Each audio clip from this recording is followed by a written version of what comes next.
are now tuned in, ladies and gentlemen, to the weekly breakdown. So let's get on with it. What's going on, everybody? Thank you all for tuning in. Week 2 is in the books. Still very early. This episode, I want to switch it up, do it a little differently. You know, I'm piloting this thing. I'm still trying it out. So we now have 7 teams at 2-0. And if you've been watching this sport long enough, you know that a lot of teams go 2-0, finish 5-11. A lot of teams go 2-0, and they happen to be the teams in the Super Bowl. So I'm going to ask the question, who do we know is the real deal after 2-0? And who can we kind of pump the brakes on? Who do we not know yet? So for starters, we're going to look at the Jaguars. I think after last week, watching them beat the Patriots, not just beating the Patriots, but in the fashion that they did, I think we saw a lot in that game. In my video where I talk about the Jaguars, are they the next dynasty or is it a fluke? We knew what the Jaguars defense was going to be. But after week 1 and seeing Blake Bortles struggle a little against the Giants, you know, you start to wonder, can they go the whole season with this receiving core? We don't really know what's going on with Leonard Fournette. We don't know if their run game is going to be as strong and how many games can the defense carry them through. But after seeing the Jaguars be up 14 points and Blake Bortles is throwing it down the field, you know, it showed me that the team trusted Blake Bortles. Because that's what we didn't see in the AFC Championship game. The team didn't trust Bortles. And it was like the one kid that the bully picked on and stuffed in the locker. I mean, we saw him come out that locker and punch that bully right in the mouth. Now, ironically, Saxonville is dead last. They only have 1 sack this season. But we saw how they pressured Eli Manning. We saw how they pressured Tom Brady. I think we know who the Jaguars are. And I think they could easily win this division again. Now let's look at the Chiefs. Chiefs also sit at 2-0. And see, our question mark with the Chiefs was we didn't know who Patrick Mahomes was. We knew what we were getting with Alex Smith. Alex Smith in the Pro Bowl the last 2 years looked amazing. Is this an upgrade or a downgrade at quarterback? Let me tell you, from what it looks like, this is an upgrade. Mahomes is the only quarterback this season that has thrown for more than 4 touchdowns and has not thrown an interception.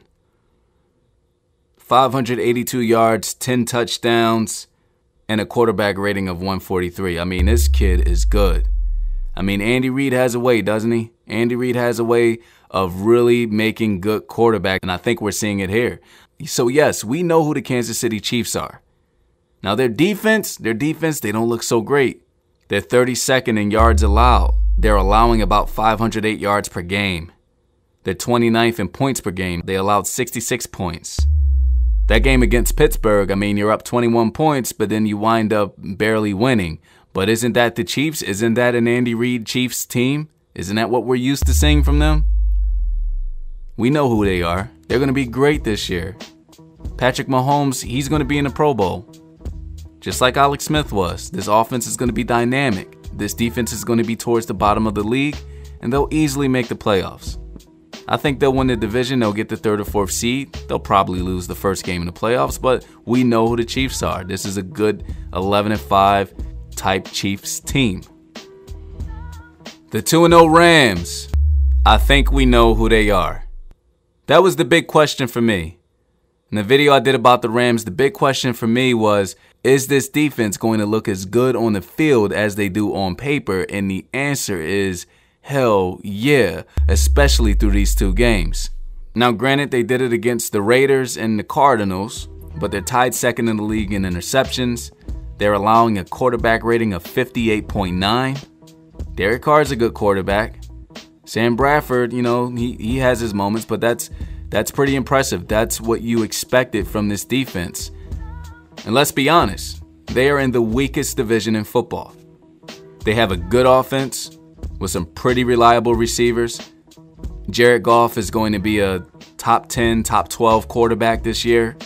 Todd Gurley, you know, he's been a little bit banged up, but they don't miss a beat.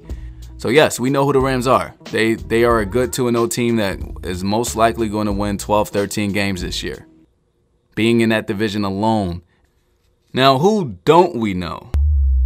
I'll tell you who we don't know yet. We don't know who the Broncos are yet. So far the Broncos have played the Seahawks and the Raiders, who I think both of them will end up picking in the top 10 in the next year's draft. I mean, that's how bad they look. And they barely beat those teams. And when your team is 2-0, you can really overlook how bad the quarterback is playing. I mean, that Seahawks defense, they're banged up. They don't have a lot of stars. Case Keenum throws 3 interceptions, barely sneaks away with that game. And before their bye week, they have the Chiefs twice. They have the Rams. They have the Ravens, who have a pretty solid defense. So I think you see a market correction on the Broncos. Another team we don't know. We don't know who the Bengals are. They look great in these last 2 games, but we still don't know, is this good Bengals or is this bad Bengals? Here's the thing.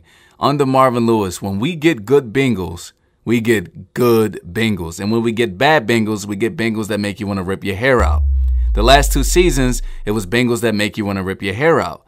But before then, I mean, we're looking at 4 straight seasons of really good regular season Bengals. 12-4 in 2015, 10-5-1 in 2014, 2013 they were 11-5. I mean, when they're good, they're good.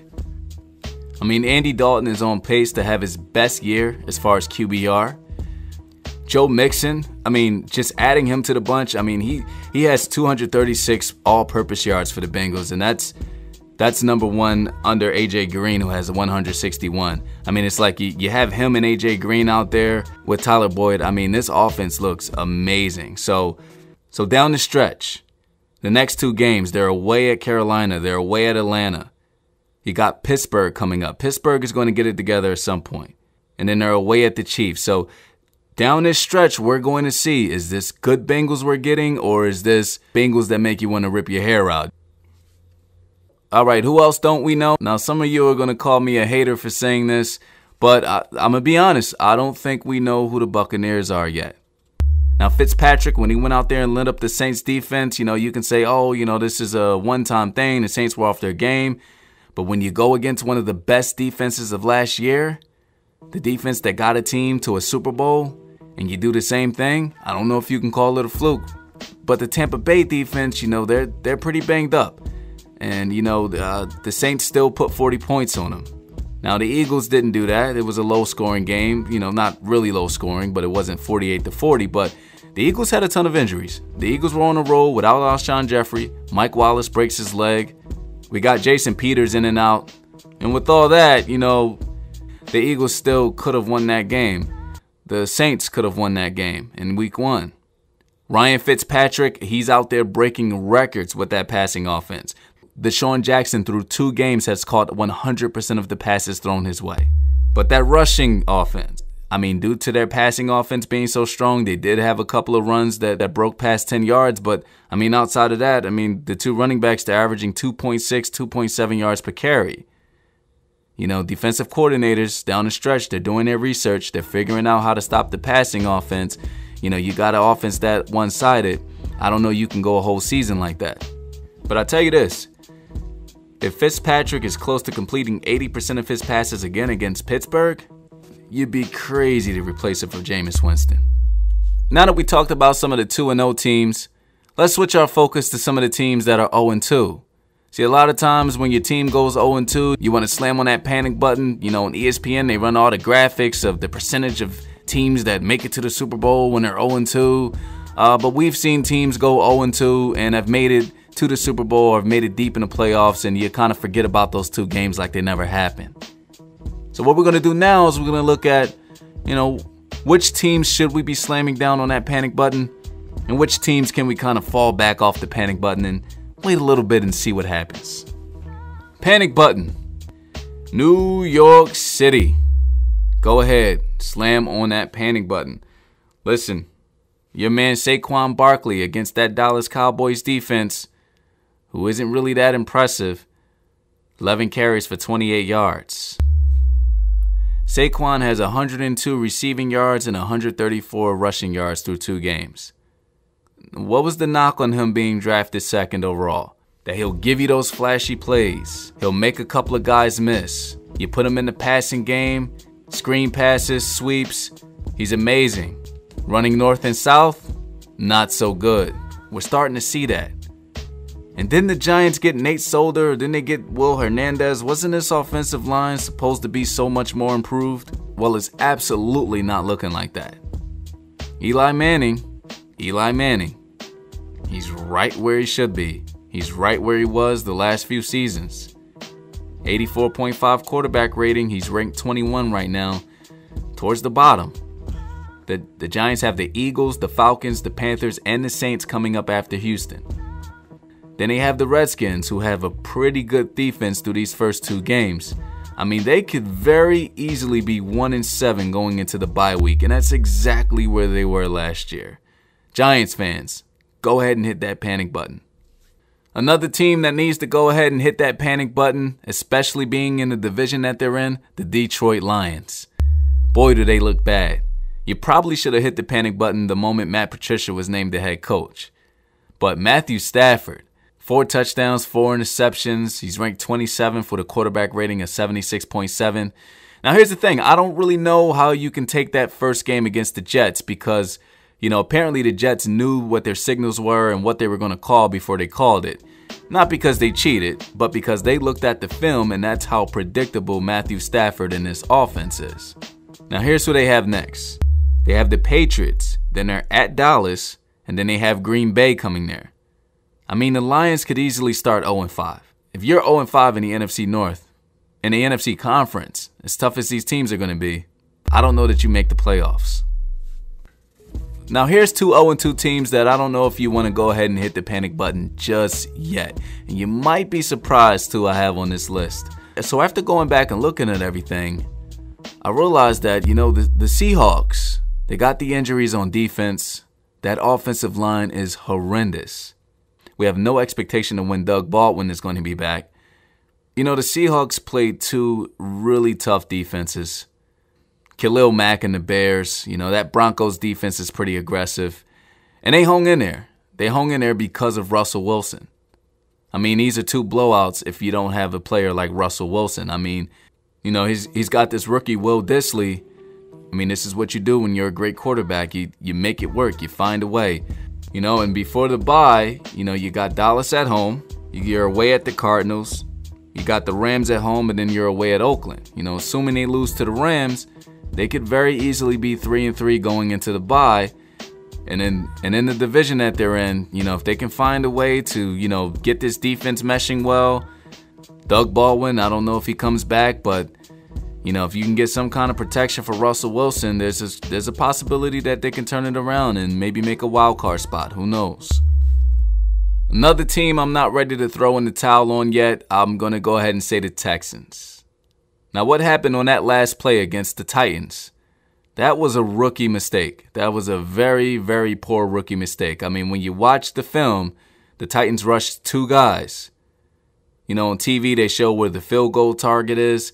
Deshaun Watson, with that mobility, he could have easily rushed to at least to that field goal target, got within field goal range, kicked the field goal, or throw the ball away. But that was a rookie mistake. That was one of the things we saw last year. He's holding on the ball too long, or he's trying to make a play that's not there.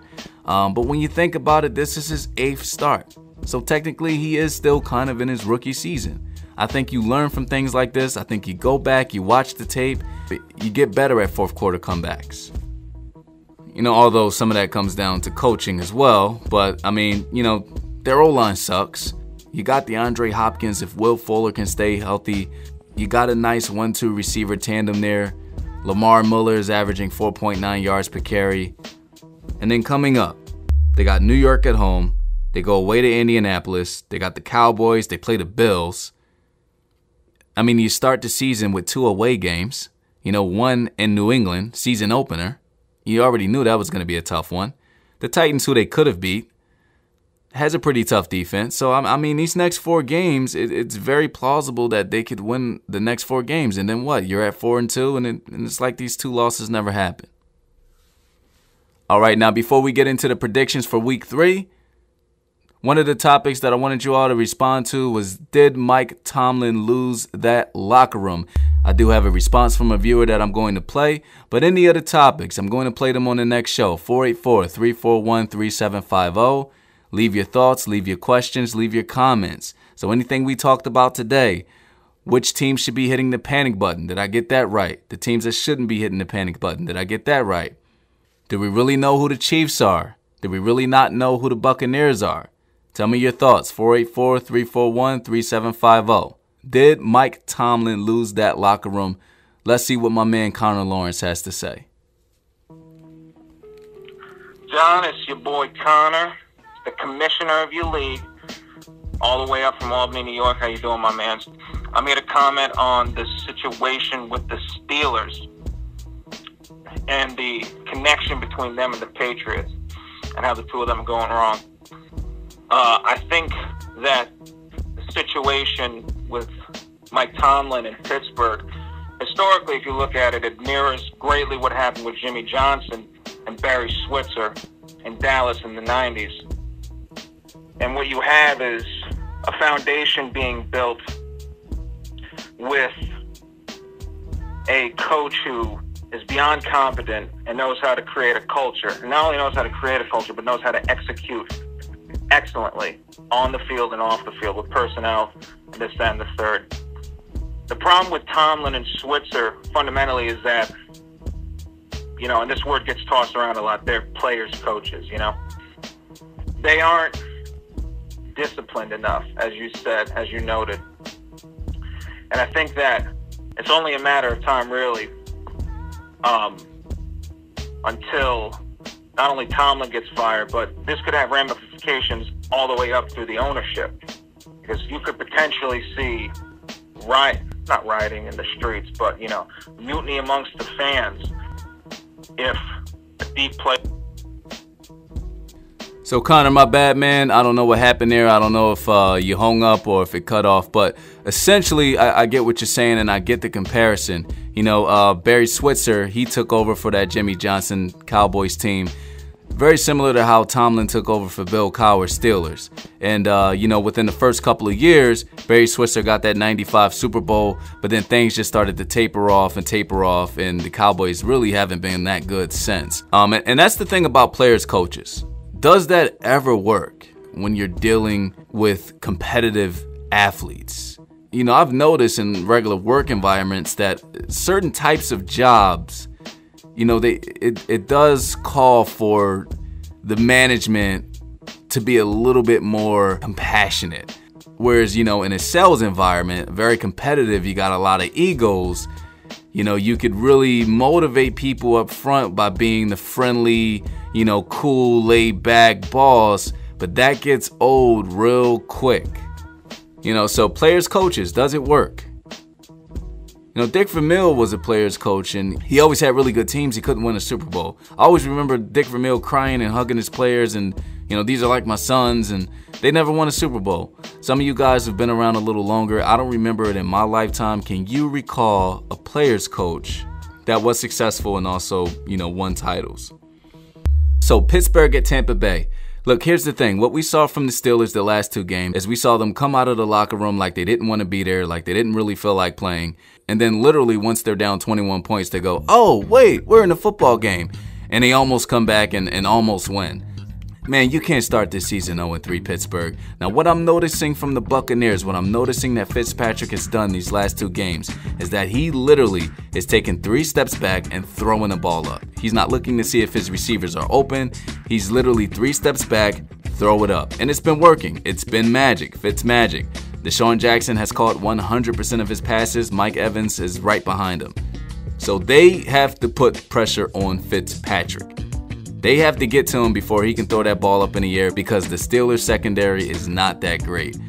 You can't afford to go down 21-0 against the Buccaneers if they're going to be playing the way that they're playing at home, where they just beat the Super Bowl champions. Again, the Buccaneers, you might still have both of your starting corners out. I mean, that didn't stop them against the Eagles, but, the Eagles could have very easily won that game. I think this is going to be another shootout. I think the Steelers come out knowing that they're in an actual football game. I don't think that they let the Buccaneers go up 21 on them. I think they can pull this one away. Please, Pittsburgh, pull this one away, or I don't know. I don't know where you go from here. Thursday night, we got the Jets going into Cleveland.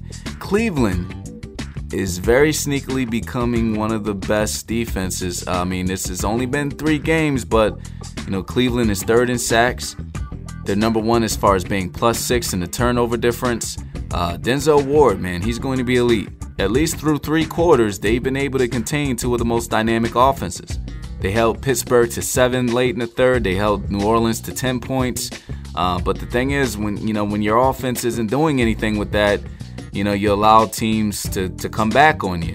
Now, last game, you could definitely blame that on the kicker, but I think it's the football gods. I mean, what are the odds you miss the extra point, you get another chance, and you miss the field goal to win the game? That's the football gods. They're saying, we're not going to let you win until you start Baker Mayfield. And then with the Jets, they got that first amazing win. Apparently it was because they were able to read the Detroit Lions plays. But then last week, they played the Dolphins and, they don't look so hot. So I think we get a good market correction on the Jets. I mean, it would have been pretty cool to see Darnold versus Mayfield. I know they're going to put Tyrod out there. I mean, but if they get another crazy ending like they did these last 2 weeks where it ends up in another tie or a loss, I think it's time to listen to the football gods. All right, now we got the Packers going into Washington to play the Redskins. So yeah, week 1, you go out, you beat up on the Cardinals, you look amazing, but I was surprised that they were only able to put up 9 points against the Colts. I mean, the way I had the Colts ranked as far as defense, especially in that secondary, I didn't have them ranked pretty high, but I think as the season goes on, that's a pretty young defense. And Pierre Desir, I mean, this might be a breakout year for him. That Redskins defense, they look pretty good. They're second in points allowed, they're first in defensive yards allowed. But what does Alex Smith look like? What does he look like this year that he didn't look like last year? I mean, because I'm looking at the Redskins and I can't tell the difference between Kirk Cousins and Alex Smith. And I said it this year, we're going to figure it out. We're going to figure out 2 things when we watch the Redskins. We're going to figure out, was Alex Smith so good because of Andy Reid's offense? And we're also going to figure out, was Kirk Cousins' numbers so average because he played for the Redskins? So this is going to be very interesting to see. As far as this game, I think Aaron Rodgers comes to town and he lays a beat down on the Redskins. Then we have the Saints at the Falcons. This is going to be a hard one to call. Falcons are at home, but they don't have Keanu Neal. They might not have Devontae Freeman. I still think the Falcons are a really good defense, and they struggled a lot against the Browns. I think coming into Atlanta, I don't know. I got the Falcons on this one. All right, you got the Titans coming into Jacksonville. I don't know, Titans. That defense, man, they're going to get the Blaine Gabbert or Mariota, who's ever starting.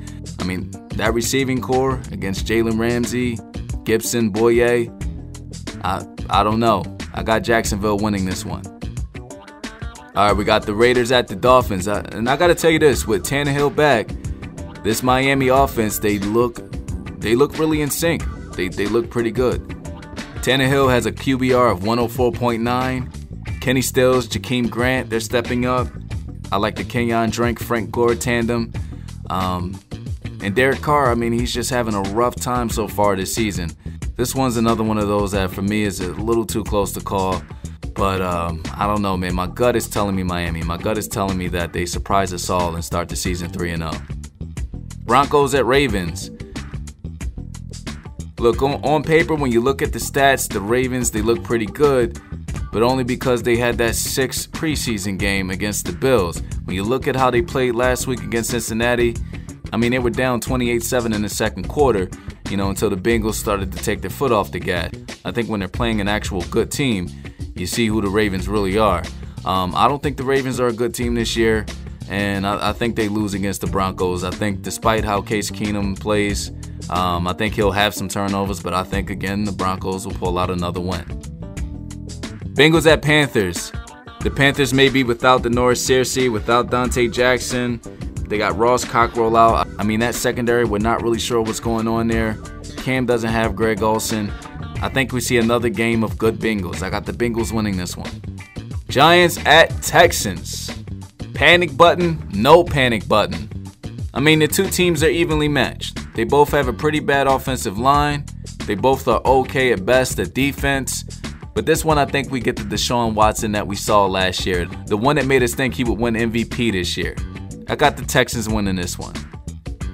All right, San Fran going into Kansas City. Look, last week against the Lions, we saw the Jimmy Garoppolo that we were used to seeing. I think this one comes down to who has the most talent on their roster. And right now it's Kansas City. I got Kansas City winning this one. Buffalo at Minnesota. This will be the best game Kirk Cousins plays all season. I got the Vikings winning this one, and it's not even close. Another one I'm excited to see, LA versus LA. You got the Chargers playing the Rams. Look, Phillip Rivers is playing great this season. I like the Chargers defense. Love what they got going on at offense with all the weapons that Phillip Rivers has. This Rams defense, they're scary. They're shut down. Something's telling me that this is going to be an upset game. I don't know what it is. You hate to go against the Rams with how well they've been playing so far, but they did it against the Raiders and the Cardinals. Just something inside of me is telling me that the Chargers are going to steal this one. Bears at the Cardinals. Look, man, Khalil Mack and that defense, man. Khalil Mack is making the Bears a top 5 defense, and they are scary through the first 3 quarters, man. I think you're seeing the same thing with the Bears defense that you're seeing with the Browns. I mean, last week they were up 17-3 against Seattle. They end up barely winning that game because when you don't have an offense, it's really hard to keep that going. Mitchell Trubisky in that offense, they don't look like they got it all there. But they're going into Arizona. We're not sure if Larry Fitzgerald is playing. He's questionable. David Johnson through 2 games has been completely a non-factor, and I think the Cardinals are just a mess right now. I got Chicago winning this one. Dallas at Seattle. I think the Cowboys surprised us all. I mean, as we saw, 82% in the polls, taking that game from the Giants. But I think that just goes to show us how really bad the Giants are. And I think the Giants and the Seahawks are pretty evenly matched as far as how bad they are. But the Seahawks actually have a really good elite quarterback. And they're home, and they're 0-2. I think Seattle pulls this one out. And finally, New England at Detroit. Man, Matt Patricia, it is not your year. Detroit Lions, it is not your year.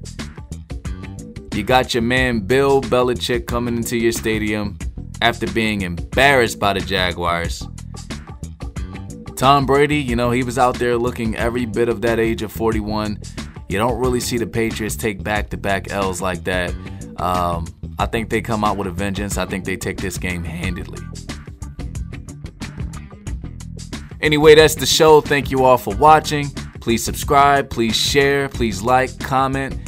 Call up 484-341-3750.